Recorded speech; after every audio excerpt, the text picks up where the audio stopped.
নজর রাখবো পরবর্তী সংবাদে। জনজাতি গৌরব দিবস বিরসা মুন্ডার জন্মদিন উপলক্ষে আজকে ৭ রামনগরে বিশেষ অনুষ্ঠানের আয়োজন। সাংস্কৃতিক অনুষ্ঠানে উপস্থিত রাজ্যের মন্ত্রী বিকাশ দেববর্মা, উপস্থিত মেয়র দীপক মজুমদার। রামনগরের জনজাতি মোর্চার উদ্যোগের আজকের এই আয়োজনকে কেন্দ্র করে আজকের সন্ধ্যায় কি বক্তব্য উঠে এসেছে মন্ত্রী বিকাশ দেববর্মার, শুনুন। আনন্দদ্বীপ আমাদের জনজাতিদের জন্য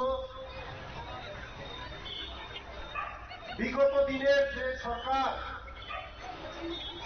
মোদিজি আসার আগে আমাদের জনজাতিদের জন্য কেউ খেয়াল রাখতো না, আমাদের কেউ জিজ্ঞাসাই করতো না। আজকে মোদিজি আসার পরে আজকে জনজাতিদের জন্য আমরা